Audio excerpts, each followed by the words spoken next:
The St. Valentine's Day Massacre. February 14th, 1929, Chicago, Illinois. While the rest of the country was exchanging cards and chocolates, 7 men were lined up against a brick wall in a garage on North Clark Street and executed with Thompson submachine guns. It became known as the St. Valentine's Day Massacre, and it remains one of the most infamous mob killings in American history. The victims were members of the North Side Gang, led by George "Bugs" Moran. They had gathered at the SMC Cartage Company warehouse around 10:30 that morning, expecting a shipment of hijacked whiskey. What they got instead were 4 men walking through the door, 2 of them dressed as police officers. The gangsters assumed it was a routine raid. They put their hands up. They faced the wall. Then the shooting started. 2 Thompson submachine guns and a shotgun opened fire at close range. The noise was deafening. 70 rounds tore through the 7 men in seconds. The garage walls were painted with blood. When the real police arrived, they found bodies slumped against the wall, riddled with bullets, some still twitching. Only one man, Frank Gusenberg, was still breathing when officers reached him. He had 14 bullet wounds. When a sergeant asked him who did this, Gusenberg reportedly said, "Nobody shot me." He died 3 hours later at the hospital. The massacre was almost certainly ordered by Al Capone, who was conveniently in Florida at the time, but no one was ever convicted. The hit was designed to eliminate Bugs Moran himself, but Moran arrived late that morning and saw the police cars outside. He turned around and walked away. The 7 men inside weren't so lucky. The St. Valentine's Day Massacre didn't just kill 7 gangsters. It killed the public's romanticized image of the mob. The brutality was so extreme that even in Prohibition-era Chicago, people were horrified. And it forever linked the Day of Love with one of the bloodiest moments in organized crime. James Fusaro and Christina McNamara. On the night of February 14th, 2018, James Fusaro and Christina McNamara were driving down Interstate 195 in New Jersey. James was 26, the owner of a successful vape company. Christina was 25, his fiancée. They were in his 2017 McLaren 570S, a supercar worth roughly $200,000. It was Valentine's Day. They were engaged. They were young. They were in love. Somewhere between exits on the I-195, the McLaren left the road. It hit an embankment, flipped, and burst into flames. James wasn't wearing a seatbelt. He was ejected from the car on impact. Christina remained trapped inside as the vehicle burned. Both were pronounced dead at the scene. The New Jersey State Police launched an investigation into speed as a contributing factor, but the outcome was already irreversible. A young, engaged couple dead on Valentine's Day in a fireball on the highway. But here's what makes this story cut even deeper.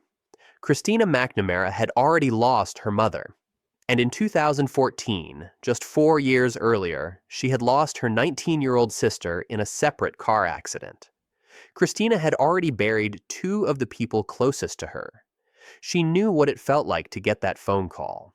And on Valentine's Day 2018, someone had to make that same phone call about her. The details are almost too symbolic.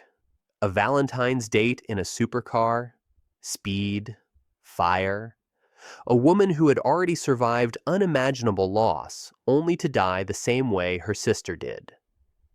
The local community mourned them as a couple that had everything ahead of them. But the road doesn't care about your plans. It doesn't care about the ring on your finger or the date on the calendar. James Fusaro and Christina McNamara burned on the Day of Love. Oscar Pistorius and Reeva Steenkamp. In the early hours of Valentine's Day, February 14th, 2013, Oscar Pistorius fired 4 bullets through the locked bathroom door of his home in Pretoria, South Africa. On the other side of that door was his girlfriend, Reeva Steenkamp. She was 29 years old, a model, a law graduate, and an advocate for women's rights. 3 of the 4 bullets hit her. She died almost instantly. Pistorius was the Blade Runner, a double amputee who had competed at both the Paralympics and the Olympics. He was a global icon. Reeva was a rising star. Together, they were South Africa's golden couple. They had been dating for about 3 months. Pistorius' version of events was this. He woke up in the middle of the night, heard a noise in the bathroom, and assumed an intruder had climbed through the window into the toilet cubicle. Without his prosthetic legs, feeling vulnerable, he grabbed his 9mm pistol and fired through the closed door. He claims he didn't know Reeva was in there. You hear me? After the shots, he used a cricket bat to break down the door. He found Reeva collapsed on the floor of the tiny toilet compartment, bleeding from wounds to her head, arm, and hip. He carried her downstairs. Neighbors came. They tried to resuscitate her. It was too late. The prosecution argued it was murder. That they had argued that night, that he knew exactly who was behind that door. In 2014, he was convicted of culpable homicide and sentenced to 5 years. The state appealed. In 2016, the conviction was upgraded to murder, and his sentence was increased to 13 years and 5 months. He was released on parole in January 2024. Reeva Steenkamp's family has never accepted his version. Her mother, June, has spent over a decade fighting to keep her daughter's memory alive, not as a victim of a tragic accident, but as a woman killed by the man who was supposed to love her. Charles Walton. On the morning of February 14, 1945, a 74-year-old farm laborer named Charles Walton left his cottage in Lower Quinton, Warwickshire, England, carrying a pitchfork and a billhook.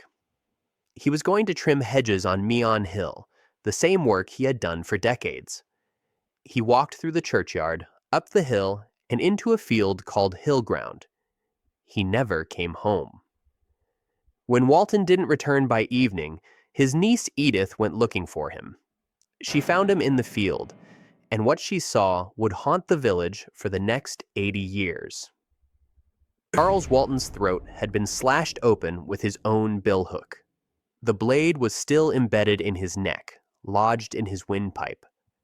His pitchfork had been driven through his body, pinning him to the earth. His ribs were broken from repeated blows to the chest.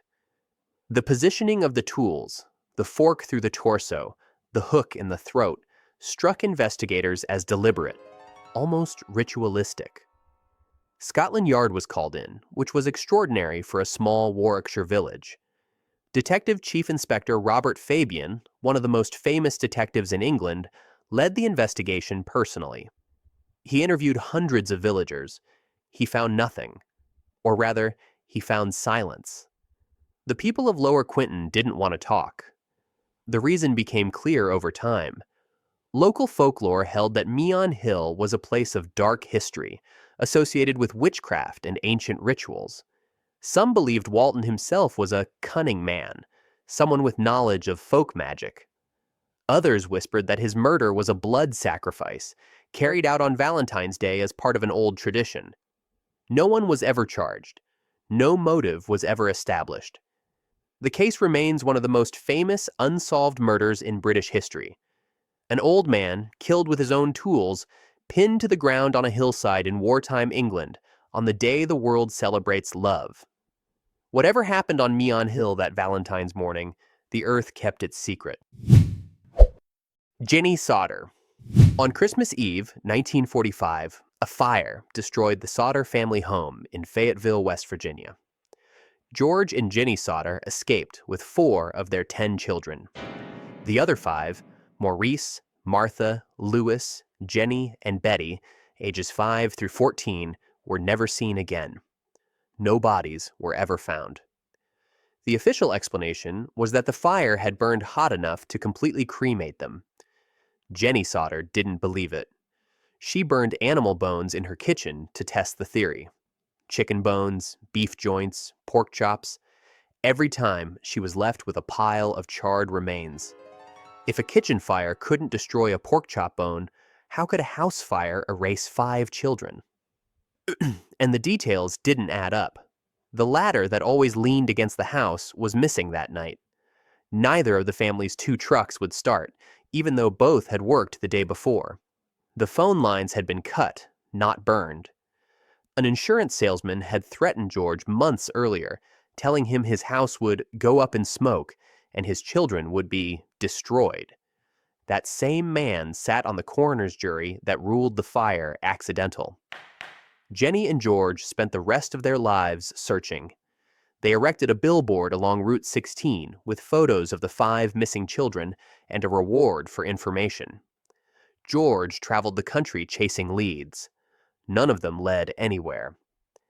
In the late 1960s, an envelope arrived from Kentucky containing a photo of a young man who looked exactly like their son Louis. They hired a private investigator. He disappeared too.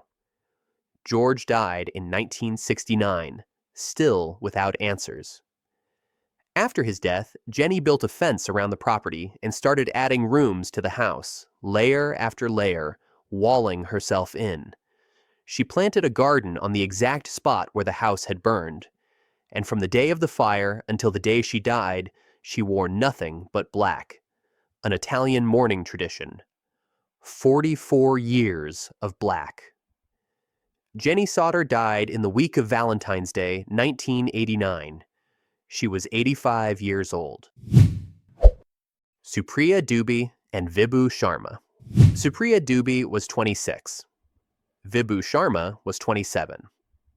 They were in love. In early February 2023, they traveled from their homes in Uttar Pradesh to Goa, India's most popular beach destination, to celebrate Valentine's Day together.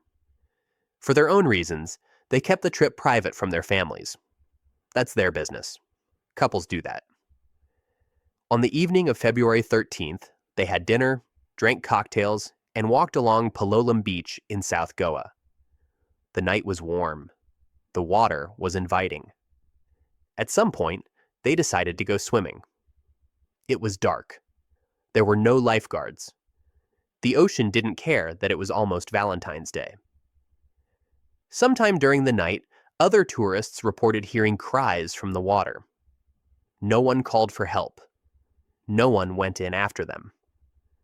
By morning, Supriya's body had washed ashore on the Oram stretch of Palolem Beach. Later that day, Vibhu's body was found further along the same coastline. The current had pulled them apart. The police investigation was brief. There were no signs of violence, no robbery. Supriya's jewelry was still on her body. The conclusion was accidental drowning, likely made worse by alcohol. 2 young people, swimming at night in unfamiliar waters, pulled under by currents they couldn't see. Their families in Uttar Pradesh didn't just learn that their children were dead. They learned, for the first time, that they had been together at all. According to reports, the families had no idea about the relationship or the trip. So they were grieving not just a death, but an entire part of their children's lives they never knew existed. Indian media ran the story under headlines like, "Valentine's Day Sojourn Gone Wrong." 2 young people who wanted a quiet getaway were found on the one day dedicated to love.